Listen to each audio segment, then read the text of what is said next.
Amigos, bienvenidos. El silencio se rompe en la Asamblea Nacional. Empleados y exempleados de esta entidad denunciaron lo que era un secreto a voces, los llamados diezmos, aportes exigidos para movimientos políticos y necesidades personales. Pero ¿qué haya pasado antes lo vuelve legal ahora? Estos hechos han abierto el debate sobre la depuración legislativa mientras se aguarda el resultado de una investigación de la Contraloría y la Unidad de Análisis Financiero. Con Hernán Higuera, una visión 360 a los diezmos, una práctica que se extiende más allá del legislativo.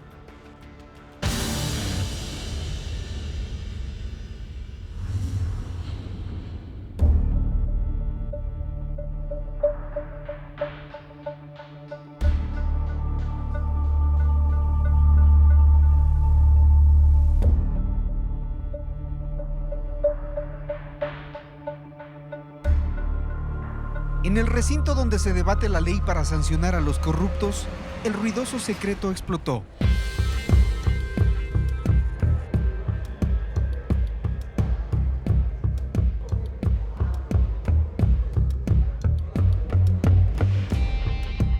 El escándalo involucra a asambleístas que piden dinero a sus asesores y asesores que los pagan por mantener un puesto de empleo.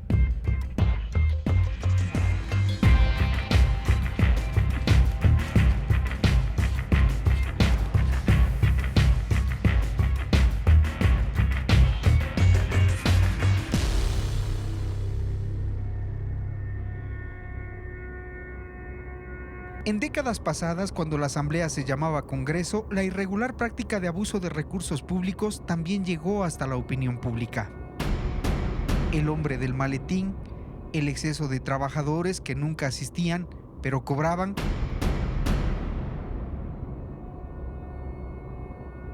La denominada Red Peñaranda, que no fue otra cosa que el abuso de partidas presupuestarias por parte de 17 legisladores y un intermediario que crearon empresas fantasmas para enriquecerse ilícitamente, perjudicando al sistema educativo ecuatoriano. La historia registra la expulsión de esos 17 diputados vinculados a esa red como uno de los únicos hechos de depuración legislativa hasta hoy. Siempre la legislatura se dio esa fama pública. Yo trabajo 25 años, en este diciembre cumplo 25 años. He visto lo bueno, lo malo y lo feo en la función legislativa. Entonces aquí se conocía que venían a cobrar personas que nunca se les había visto, porque antes se hacía cola en la dirección financiera para ir a retirar el cheque, antes no había las transferencias. Entonces ahí usted veía gente que nunca le veía pisar los pasillos de la función legislativa. La denominada autolimpieza del Congreso no solo producirá cambios en varias oficinas. Y sigue siendo la oficina del Partido Roldosista. Pero en medio de un desolador panorama, nuevas secretarias aguardan a sus flamantes jefes. Elmo Patricio Velasco. Aquel reemplazará... La historia registra la expulsión de 17 diputados vinculados a la Red Peñaranda como uno de los únicos hechos de depuración. Hasta hoy.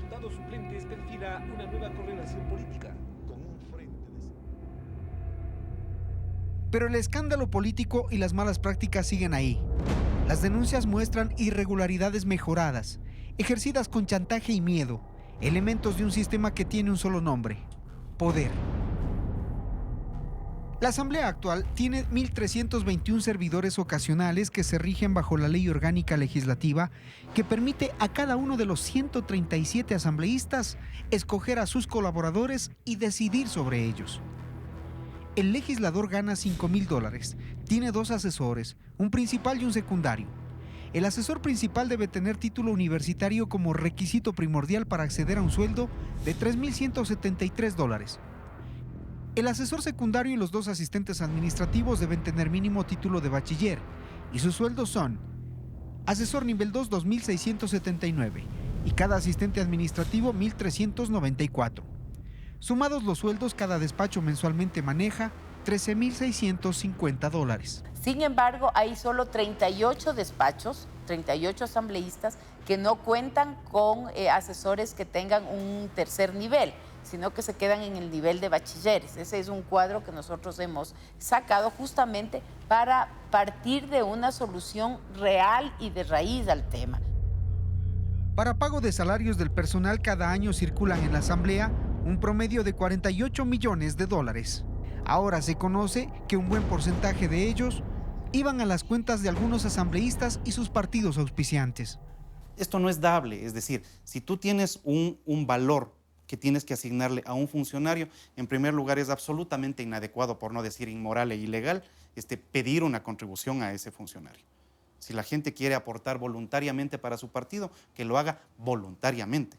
Lo que no puedes hacer es pedirle plata para conservarle en el trabajo so pretexto de aportar para la compra de los sándwiches o para los movedores de banderas. En pasillos y despachos hay tensión y nerviosismo entre los servidores. Hurgando en detalles nos dimos cuenta que hay gente profesional asignada a proyectos legislativos, otros que no están en sus puestos. Les llaman trabajo en territorio y eso lo sabe solo el asambleísta jefe, y talento humano si el asambleísta firma un informe de labores. En la realidad el control radica en la confianza al legislador. Pero confiar aquí no es fácil. En algunos casos, no se contrata asesores profesionales para facilidad de prácticas inescrupulosas. Pero esa no es la raíz del problema. El pago de diezmos y cuotas solo debería regir para los asambleístas que se comprometieron con sus partidos. Es que estaban obligados a eso. El código de ética, que es además informado, aprobado en las convenciones nacionales, señala el 5%. Nosotros comprometidamente aportamos a nuestra organización el 5%. El problema es que ese aporte obligatorio algunos asambleístas lo pasaron a sus colaboradores, mermándoles sus salarios y despidiéndolos si no lo hacían. Andrea Utreras era asistente administrativa. Decidió romper el silencio y ha informado a la fiscalía que por no someterse al diezmo que su ex jefe le exigía, quedó en el desempleo. Yo solamente estuve 10 semanas.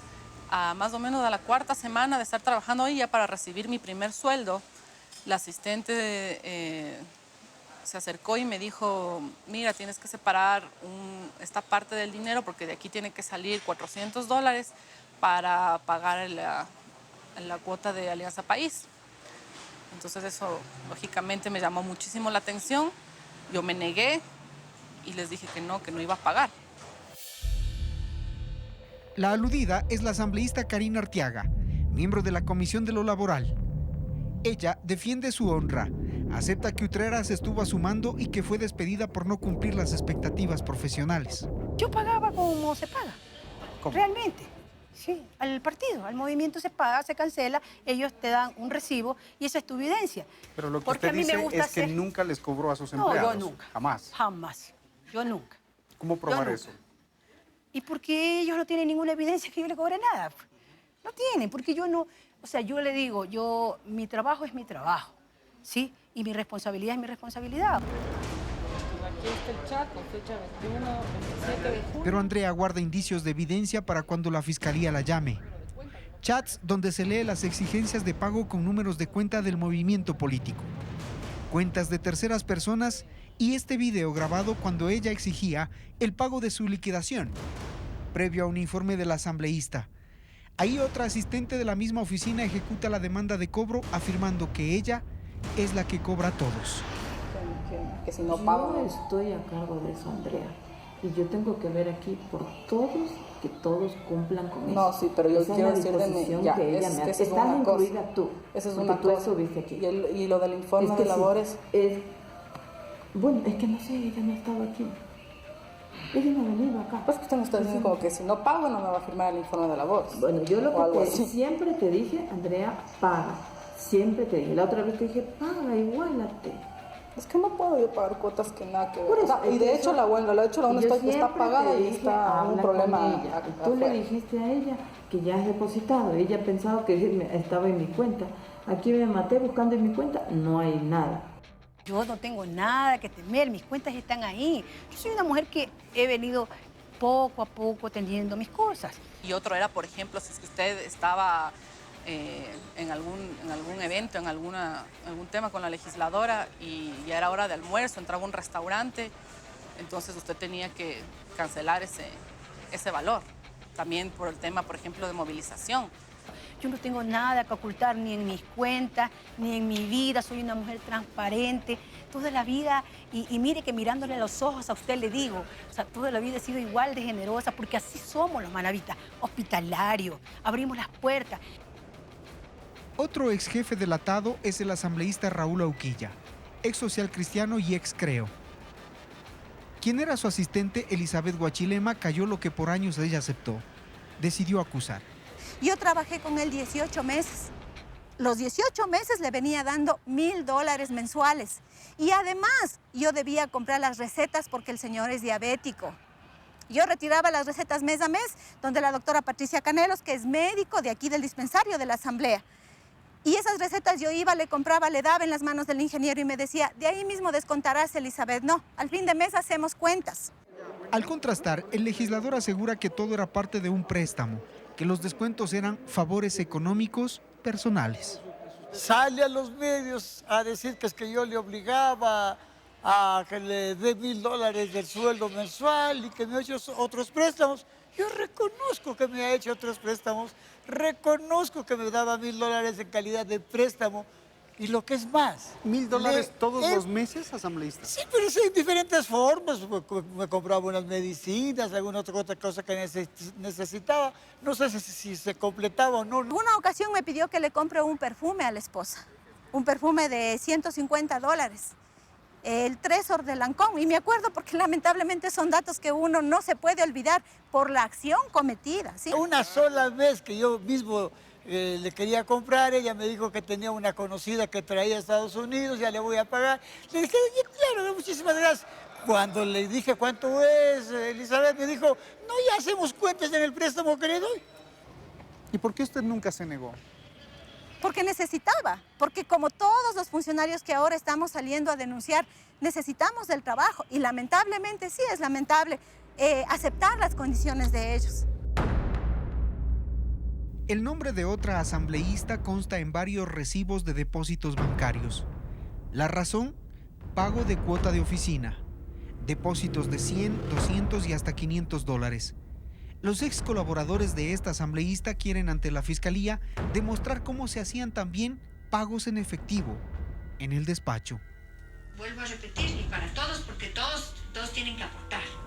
Carlitos, lo de la aportación no es que yo esté quitando del sueldo de nadie ni el derecho de nadie. Estos son puestos políticos, porque la diferencia es trabajar en una institución pública donde usted le contratan, usted cumple su trabajo, pero es porque depende de la autoridad pública que le ponen en su momento el gobierno.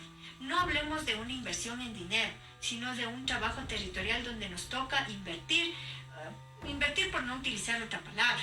Tal es así, Carlitos, que hasta el 1 de septiembre, inclusive yo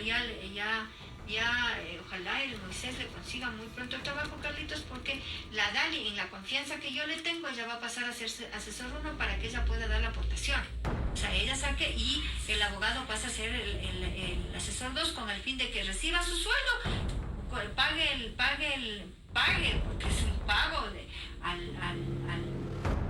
a lo de Alianza País más los gastos que haya de la oficina, y la Dali en cambio sí, como viene trabajando de años con nosotros políticamente, sabe que todo el sueldo que gana no es de ella. Visión 360 pidió a la asambleísta ser entrevistada, pero se negó. Sin embargo, en rueda de prensa, ella ha señalado estar dispuesta a ser investigada. Lo que en la asamblea sucede podría tipificarse como delitos de concusión y cohecho, y quizá hasta abuso de autoridad. La Fiscalía ha dispuesto a investigar otros casos donde a través de chats se piden cuotas para pago de autos, motos, eventos políticos y hasta vestidos. Como lo oye. Un mensaje donde cual le pide a una funcionaria que le compre una tela con brillitos y lentejuelas y que el forro sea stretch para que le quede al cuerpo del asambleísta.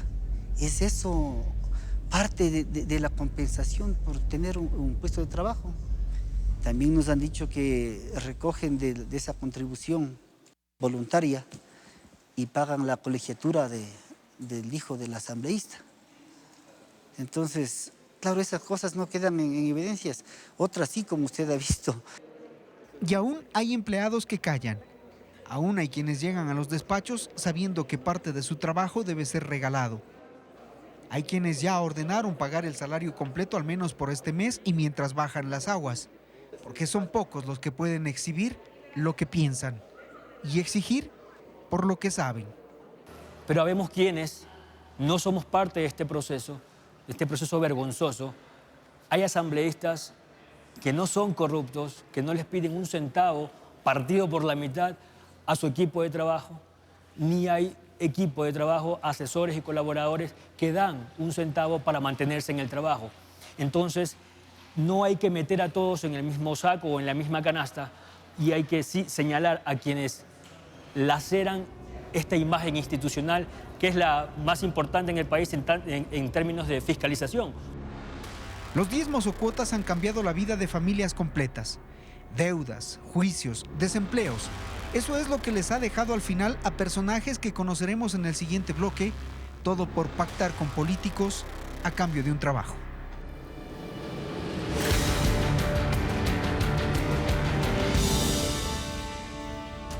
Al volver, continuaremos con una segunda parte de esta investigación sobre los diezmos.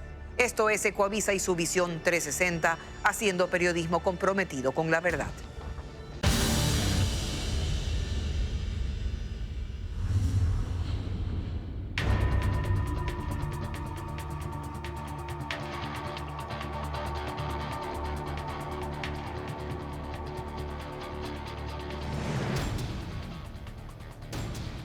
En el conjunto habitacional donde vive, Luis Salgado, un conductor profesional, abre su historia. Sabe que lo que hizo le ha costado mucho y aprendió que la peor parte siempre la lleva el que no tiene poder. Él trabajó en el periodo legislativo anterior con un asambleísta por Galápagos, de Alianza País. El ex asambleísta Ángel Vilema. Y desde el primer día que yo me posesioné, fui llamado a la oficina de él y me dijo, este es el valor que tú tienes que aportar. ¿Cuánto? ¿De cuánto? $400 mensuales. ¿Cuánto era su sueldo? En ese entonces, al principio, en el 2009, empezó, creo que el sueldo estaba por $1,200. En 6 años la asamblea pagó su sueldo. Luis admite que pocas veces iba por ahí. Como dicen en el legislativo, hacía trabajo en territorio, que en su caso consistió en ser chofer de casa. Para los mandados de la casa, ir a las compras. Vilema fue expulsado de Alianza País y el periodo llegaba a su fin. Los últimos meses el asambleísta decidió reemplazar a Luis. Le quitó el trabajo. Luego de haber diezmado, dice él, según sus cálculos, $30,000. Me llamaron y me dijeron, Lucho, ya te cambiaron. Y digo, ¿y quién está en vez mío? Dice, está una chica. Como no estaba lejos, fui a Talento Humano. Llegué donde la persona que me informó estaba la empleada doméstica. De asistente. De asistente. Este caso es una de las 6 denuncias que investiga la Fiscalía. Luis es consciente de las implicaciones que a él le puede traer. Si me equivoqué yo, que me metan preso. Si me equivoqué yo. Su otro compañero en el cargo de asesor 1 de profesión abogado fue Gonzalo Garzón. Hace 2 años, los dos denunciaron a Ángel Vilema. En mi caso a un principio me pidió $1,000 por un tiempo y después $800. Entonces, mensuales. El momento que yo cobraba el mensual, el asambleísta me llamó, me decía, vea, por favor, de lo que hablamos, deposíteme en esta cuenta de esta persona. Deposíteme en la otra cuenta. Y el resto, él después siempre me pedía que le demos un sobre. O sea, siempre le damos un sobre. ¿En efectivo? En efectivo. ¿Y dónde hacían la transacción? ¿Dónde le Normalmente, a veces en el carro de él, en la misma oficina, ahí en la asamblea. Telefónicamente hablamos con el ex asambleísta Vilema. Ofreció dar su versión, pero no lo hizo hasta el cierre del reportaje, pese a las insistencias. Otro caso es el de Viviana Cadena, quien fue pareja y asesora del ex asambleísta Porcarchi Leandro Cadena. Ella accedió a trabajar en el despacho, primero como asistente y finalmente como asesora. Prestó su cuenta bancaria, Ahora entiendo que él sabía perfectamente lo que él estaba haciendo desde el inicio, porque él me pidió que el dinero le entregue siempre en sus manos, no a través de su cuenta y mucho menos enfrente de alguien. Viviana enfrenta hoy un proceso judicial por presunto enriquecimiento ilícito, al no poder demostrar los ingresos por $130,000 en su cuenta. Ingresos que ella dice eran del resto de compañeros a los que nunca vio por el despacho. Al menos de eso sí hay testigos, de que era yo la única que pasaba en la oficina. A través de 2 números telefónicos intentamos contrastar con Leandro Cadena, sin resultado. La práctica es general, pocos están libres de pecado. ¿Por qué llega más la documentación de los miembros del Alianza País? Porque son la mayoría. El periodo anterior eran 100 de 137. Ahora son un poco menos, pero siguen siendo la mayoría. Contraloría, en un informe borrador, observó que Alianza País no ha explicado la fuente de financiamiento de fondos entre los años 2011 y 2017 y ha solicitado la justificación de más de $6 millones. En este punto, usted se preguntará, ¿cuánto dinero habrá recibido el movimiento político? Fuimos en busca de las 2 exsecretarias ejecutivas de Alianza País. Doris Solís admitió que lo correcto era que los aportantes sean quienes se pertenecían a sus filas. Usted lo ha dicho, los que pertenecen. Así es. Pero lo que se está viendo es que los asambleístas que se pertenecen pagaban con los sueldos de los trabajadores que ellos reclutaban. Esas prácticas son incorrectas, tienen que ser evaluadas y juzgadas y sancionadas si es que es así. Pero le puedo decir que la inmensa mayoría, y por ejemplo la bancada de la Revolución Ciudadana, no procede de esa manera. ¿Se recibía por este 5% de pago de la militancia? Bueno, en una organización política tan grande como llegó a ser Alianza País, el aporte era importante. No tengo las cifras en este momento en mi cabeza. Gabriela Rivadeneira prefirió callar. En 2 ocasiones pedimos que hable con nosotros. El silencio y la impunidad son el mejor escudo de quienes con sus actos han provocado incluso que el ciudadano pierda hasta la capacidad de asombro. En esta provincia no hay una denuncia ante Fiscalía, pero sí testimonios que nombran a la ex asambleísta correísta Vanessa Fajardo. Ex colaboradores de ella dicen conocer el poder que tiene y por ello temen represalias. Pedía contribuciones. Ella los disfrazaba indicando que eran para eventos políticos o eventos sociales. Muchos, porque aquí en la provincia todo el mundo conoce la cantidad de eventos que hacía todo el tiempo. Celebraba cumpleaños del presidente, del entonces ex vicepresidente Jorge Glass. Entonces yo he sido testigo de ver gente llorar. Mujeres que ganaban $700, que acostumbraban a apoyarla a ella con $200, $300 mensuales, quedándose con una mínima cantidad para su familia. Un periodista fue preso por denunciar a la asambleísta, por afirmar que ella manejaba todas las instituciones de gobierno en la provincia, por decir lo que hoy repiten sus ex colaboradores que por miedo ocultan sus identidades. Hubo una Navidad en que nos pidió que quería llegar en helicóptero y hubo que conseguirlo. Llegó en helicóptero. ¿Pagado por ustedes? Claro. ¿Cuánto pagaron por ese helicóptero? No sé, por ahí yo puse de mí como 250, 300. Y cada uno, pues entonces hubo que completar. Pues, ¿no? Como lo ven, el helicóptero existió. Así llegó a la denominada Navidad Verde a compartir con los niños en Santa Elena. Hoy Vanessa Fajardo es asesora de la vicepresidenta de la República y la buscamos para preguntarle por esto. Ella no contestó.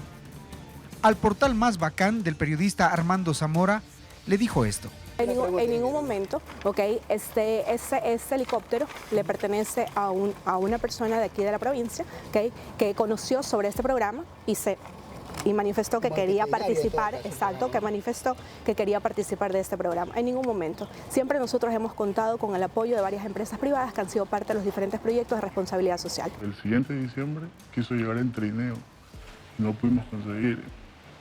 Entonces llegó eufórica, con todo el coraje, que no se iba a presentar, que no le importaba cómo se quedara la fiesta, si ella no llegaba como ella quería. Vanessa Fajardo está en la lista de asambleístas que han sido denunciados al interior de la asamblea. Dicen que exigía cuota a sus empleados en su despacho y que el que no daba salía.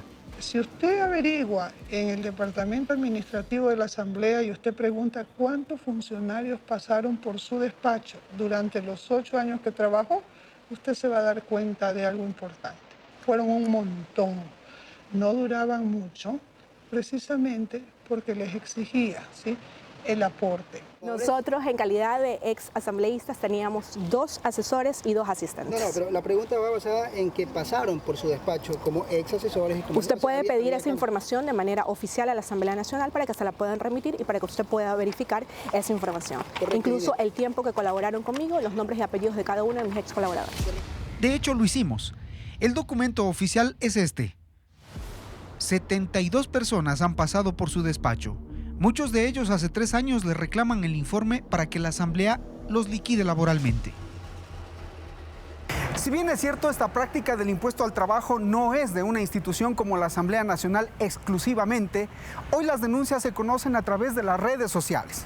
A pesar de las garantías entregadas por las autoridades de esta institución, los funcionarios aún prefieren callar. Lo curioso de todo esto es que ya se habla de una autodepuración. Pero resulta que no solamente es la Asamblea Nacional, sino otras entidades del Estado.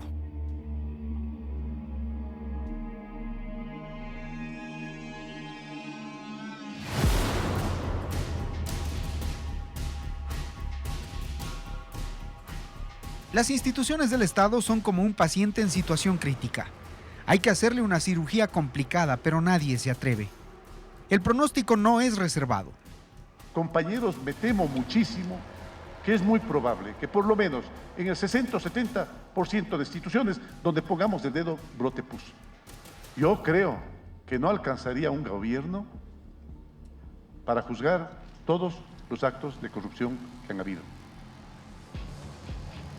Ministros, subdirectores, jerárquicos superiores estaban también obligados a pagar. Y con ellos todos quienes hayan sido puestos en un cargo.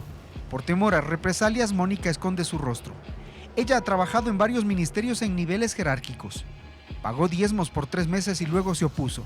Pero ella da cuenta de cómo también en el Ejecutivo se diezmaba. Lo que hacían era asediarte por el correo electrónico o mandarte a la gente que estaba cobrando. Te decían, vengo a cobrarte el aporte voluntario para el partido político. En algunas reuniones decían que tienen la lista de las personas que no han pagado. Aquí está la compañera Andrea, les puede también ir diciendo si es que ustedes desean cuánto es la cuota que ustedes tienen que cancelar. Sí sé que los ministerios grandes aportaban, Ministerio de Electricidad, Ministerio de Recursos Naturales No Renovables, los ministerios coordinadores que habían, SECAP, ¿cómo es que se llama? Banco Central. El tema de los mal llamados aportes voluntarios ha levantado el nerviosismo en gobernaciones, direcciones provinciales, municipios, prefecturas y hasta en universidades. En Tulcán, el tema de los descuentos injustificados a los empleados ha salido lamentablemente de la Universidad Estatal Politécnica del Carchi. Una universidad joven que con 208 trabajadores entre docentes administrativos y de servicio busca la excelencia de cientos de estudiantes nacionales y extranjeros que son ajenos a esta problemática. Janet Fierro es una ex trabajadora que muestra su rol de pagos. Asegura tener descuentos injustificados mientras trabajó en el área administrativa. Negarse a exigencias de aportes económicos, dice, fue el inicio de todos sus problemas. Yo me negué a colaborar económicamente, a dar los famosos diezmos para incentivar una campaña política que yo nunca estuve de acuerdo por mi situación física. Tengo una discapacidad en mi pierna derecha y pues me era imposible salir a hacer política, pero igual aportaba con dinero para las campañas del señor Luis Fernando Ruiz, que es el hijo del rector de la Universidad Politécnica Estatal del Carchi, que era la universidad donde yo trabajaba. Desde fuera de las aulas, otros exdocentes corroboran lo dicho. La ciudadanía de nuestra ciudad y de la provincia entera conoce de que, lastimosamente, la universidad se la maneja políticamente, politizada. como ya le manifesté, pues nosotros no sabíamos dónde mismo iban a parar esos recursos. Pero sí, lastimosamente la universidad se politizó desde hace unos años atrás, que prácticamente se ve cómo participan profesores, estudiantes, algunos serán voluntarios y otros obligadamente. Exhiben roles de pago donde se evidencian descuentos de $5 y también de 100. Preocupados, han llegado los dirigentes gremiales de docentes y empleados administrativos para justificar los descuentos que ellos hacen como gremios.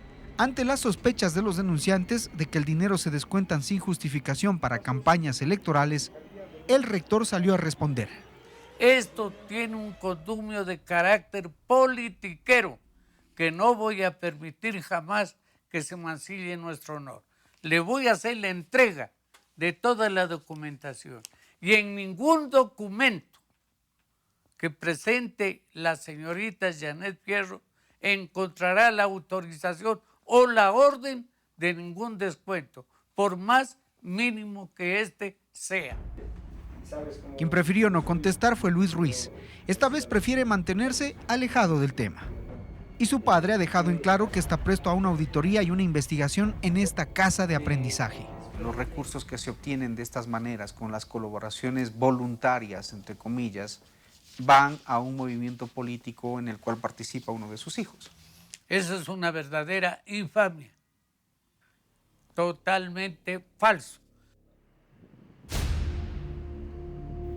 Lo que queda es aguardar el debido proceso, presumir la inocencia de todos y soñar con un país donde la corrupción no solo sean temas de escándalo político, sino que sienten precedentes con sanciones ejemplares.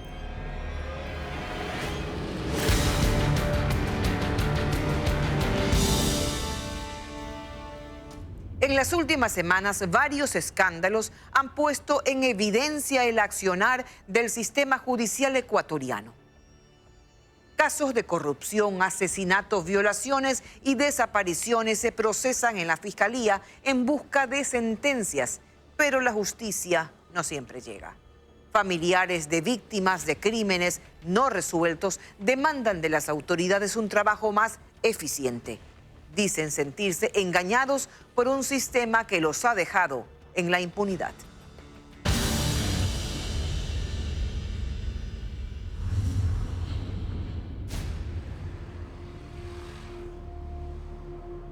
El problema de la impunidad es que cada delito que no es castigado equivale a un delincuente, a un violador o a un asesino que puede andar libremente por la calle.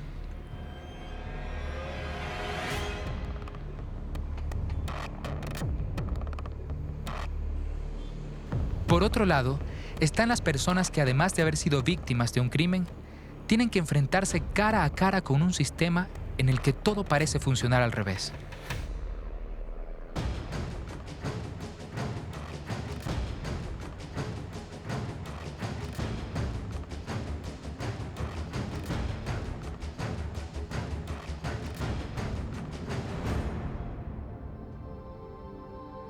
Yo recibí una llamada de una mujer que me decía que mi papá había sido asaltado y estaba herido. Estaba muy herido, me dijo la mujer. Entonces, en ese momento, nosotros salimos con mis hermanos de la casa y pues al llegar mi papá ya estaba sin vida.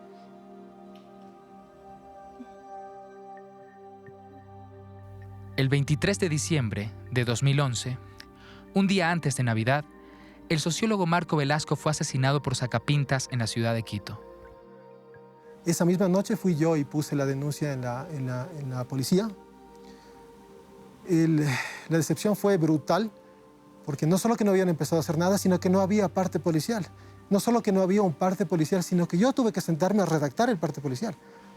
Y como a las 3 semanas o 4 semanas fuimos con el policía, donde la fiscal no tenía idea del caso, no tenía idea del asunto. Yo pensaba que algo más habían avanzado en las investigaciones, que a lo mejor ya habían obtenido el video de seguridad del banco donde se veía a mi papá retirando el dinero. Cuando yo le pregunté por esto, no le digo, yo supongo que ustedes ya tienen los videos de seguridad del banco. Y me dice, no tenemos aún. Y le digo, pero ¿por qué no? Y me dice, porque es complicado para nosotros como fiscales o como fiscalía. Claro, mi hermano se quejaba de que no habían avances según nosotros porque no recibíamos ninguna llamada, ninguna notificación de que en efecto hay algún avance. Entonces, uno de las personas que estaba a cargo de esto le dijo que sí habían avances y que estaban revisando y analizando el video del retiro que hacía mi papá en el banco. Y cuando mi hermano se acercó a ver qué tipo de análisis estaban haciendo en el video, resulta que a la persona que ellos habían identificado, o sea, esa persona no era mi papá, estaban siguiendo a otro señor. Los familiares de Marco Velasco jamás imaginaron que la justicia en el Ecuador se manejara de esa manera. Pero aún no habían visto lo peor. Nosotros ya habíamos perdido toda esperanza de que la policía efectivamente estuviera haciendo algo para investigar este tema y empezamos a hacer los trámites para retirar el vehículo del que mi papá salió y fue asesinado. Se había retenido este vehículo para investigar, ¿no es cierto? Se robaron lo que pudieron, se robaron la batería del vehículo, se robaron las cosas que estaban en la cajuela del vehículo. Por suerte no se robaron las llantas, pero se robaron todo lo que pudieron. ¿Cómo es que los peritos de criminalística que retuvieron 3 meses del vehículo no se encargaron de recoger la bala? Esa era la excusa para tener el vehículo ahí. Y esa era probablemente una de las evidencias principales, pues una de las pistas más importantes para dar con los asesinos. No retiraron la bala del vehículo y fue nuestro mecánico el que nos entrega la bala. Entregamos a la fiscal la bala y ella lo que dijo fue lo siguiente: ya no puede esto volver a la cadena de custodia. Y alguien aquí ha cometido un error, y el error gravísimo es de criminalística y de la policía judicial. Pero vamos a hacer lo que sea, vamos a hacer un documento para recibir legalmente esta evidencia y devolverla a la cadena de custodia. No sé cómo hicieron eso, ¿no? No sé si se pueda, no sé si sea legal, y lo dudo mucho.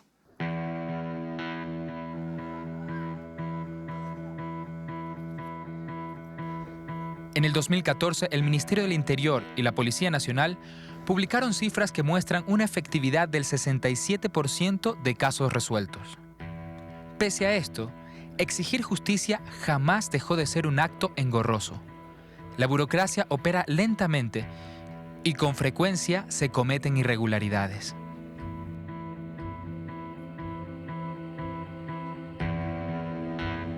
El problema burocrático es un hecho, ¿no? En todo el Estado. Ya, pero en el Poder Judicial, y digo no solo la Fiscalía, el Poder Judicial de manera general está transversalizado por un problema burocrático. ¿Ya? Los protocolos son engorrosos porque existen, pero son engorrosos. Hay demasiado papeleo. No está automatizada toda la investigación, lo cual también genera problemas. ¿No? O sea, yo entiendo al ciudadano. La Fiscalía tiene que tecnificar su investigación. Eso todavía no se ha hecho de manera fehaciente. Entonces el sistema pericial está recién creándose. ¿Ya? Formalmente tiene unos 4 años, ¿no? Se creó el Instituto de Criminalística del Estado. Por civiles. Que digamos, son los civiles. Pero la mayoría de pericias las siguen haciendo los policías. ¿Y cuál es qué es lo que se debería hacer? ¿Cuál es el paso que se tiene que dar para que esto esté resuelto? Una decisión institucional fuerte, que es dar exclusivamente la investigación a los civiles. ¿Tú estás de acuerdo en que Sí. la investigación para los civiles? Los países desarrollados tienen eso. Cuando ocurre un delito, son los policías los que se han encargado históricamente de realizar las pericias. Pero esto se intentó cambiar en el 2015, cuando se creó el Servicio Nacional de Medicina Legal y Ciencias Forenses, administrado por civiles. La idea es articular todo el sistema de investigación en un solo órgano rector. Se construyeron y equiparon laboratorios de criminalística y se contrató a cerca de 200 funcionarios. Cuando esté viabilizado el traspaso del personal policial al Servicio Nacional, finalmente podremos articular de la manera que corresponde. ¿Y esto cómo mejoraría los procedimientos? Los procedimientos mejorarían cuando tengamos los protocolos, que tenemos que tenerlos listos ya para cuando sea traspasada a la policía. ¿Hay fecha para esto? Para actuación.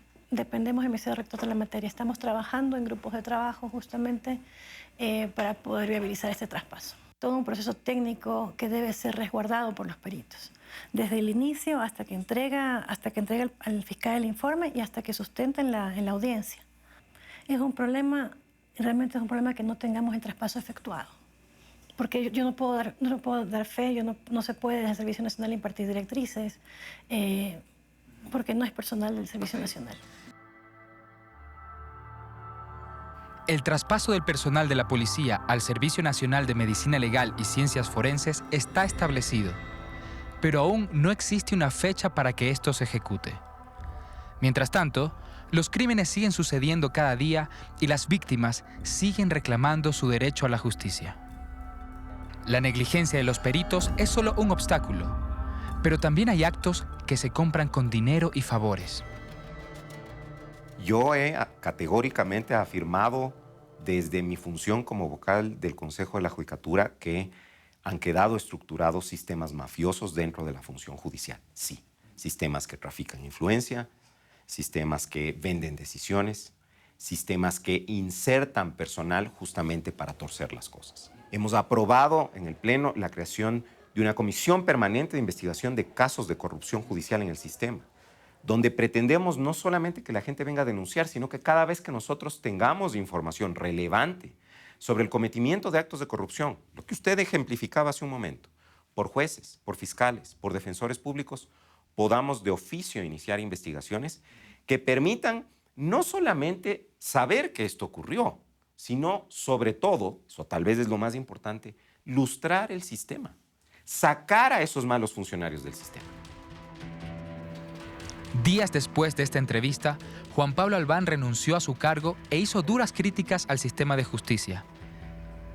En el Consejo de la Judicatura existe la Unidad de Investigación y Transparencia creada para investigar posibles actos de corrupción de los operadores de justicia. Sin embargo, en el periodo anterior se utilizó este departamento para otros objetivos. Entonces, esta unidad supuestamente debía estar encargada de revisar la actuación de posible corrupción de todo el Poder Judicial, ¿ya? Y tiene algunos elementos tecnológicos que le ayudan. ¿Ya? Por ejemplo, denunció Juan Pablo Albán que había escuchas no autorizadas, por ejemplo. Tienen esos equipos, por ejemplo, y tienen el apoyo de investigadores de la Fiscalía y de la Policía para hacer investigación. No obstante, el Consejo anterior lo utilizó para otros fines. Se utilizó para presionar jueces y para chantajearlos. Instituciones que no terminan de articularse. Unidades de investigación que se usaron con otros fines y que ahora no funcionan. El problema de la justicia está en todos los niveles. La impunidad incide directamente en la percepción de seguridad de los ciudadanos. El 83.1% de personas a nivel nacional no se siente seguro en la ciudad en la que vive. Las instituciones de justicia que prefirieron no pronunciarse ni dar información para este reportaje son Fiscalía y la Policía Judicial. Con quienes sí hablamos fue con otras víctimas que vivieron experiencias similares y sus casos siguen en la impunidad. La sangre que perdió mi hermana, 3.000 centímetros cúbicos de sangre perdió, que se derramaron en el piso, pero no encontraron, criminalística no halló una sola gota de sangre en el piso. Estos manes son gente que tienen mucho dinero, mucho poder adentro y es como que empezaron a mover todas las influencias. Y por eso incluso de los 3 implicados que tenían que haber llegado los 3 a juicio, llegó uno. Le reconoció a mi niña en 3 veces. Y yo le dije a la fiscalía, cójale preso hasta averiguaciones. No, le dejaron ir.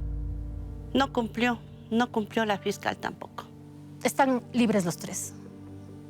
Con ADN, con cotejamiento de ADN, con testimonios. Y están libres. La justicia necesita una limpieza profunda, absoluta. No sirve o no es suficiente la evaluación de la Corte Nacional. Por algo hay leyes, hay autoridades que deben hacer su trabajo. Y yo exijo que ellos hagan su trabajo, pero no lo han hecho.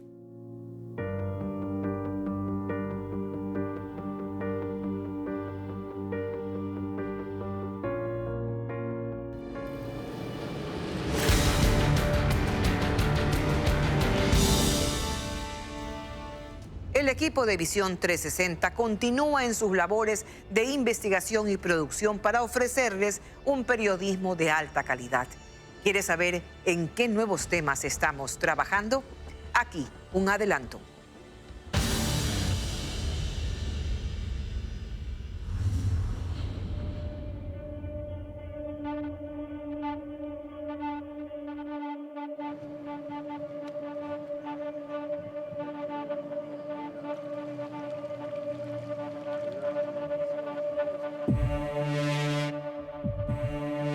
Pero después que llegó la refinería, ya dijeron que el agua estaba contaminada, todo que ya no podía bañar. Hay con pescado, bajaban, los que botaban al lago bajaban pescados muertos, los que iban por acá y estaban. De un retrato no tuve una enfermedad. ¿Pero algún médico lo ha visto? ¿Algún médico le ha dicho algo? La contaminación.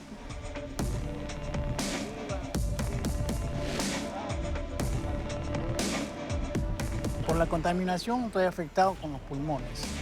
Con la Universidad de Huelva se hizo un convenio de parte de los trabajadores y la empresa y pudimos hacer unos estudios por todo el perímetro de la refinería y a lo interno a los trabajadores también los resultados que estaban contaminados. Que se averigüe exactamente la relación entre el envenenamiento ambiental y las enfermedades, porque es cierto que se está muriendo mucha gente de cáncer. Los esmeraldeños estamos cansados frente a las denuncias que hemos hecho de manera permanente y, sin embargo, oídos sordos.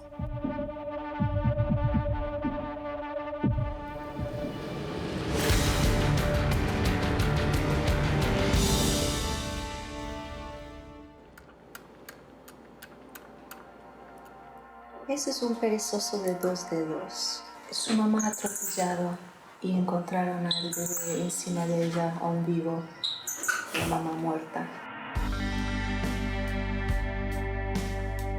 Hay una costumbre por desconocimiento y también por irresponsabilidad de creer que los animales silvestres son mascotas.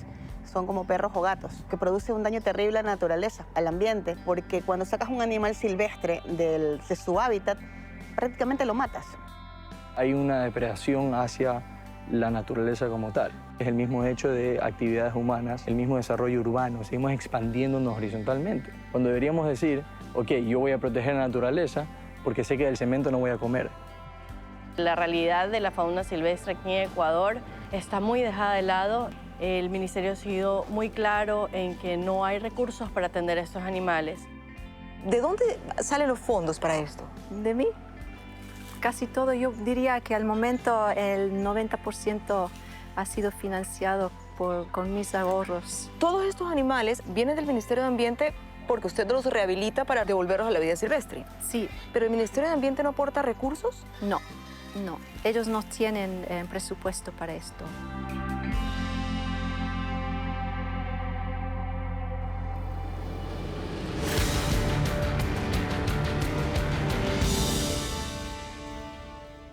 Gracias por acompañarnos cada domingo dando valía a este derecho humano que es la información.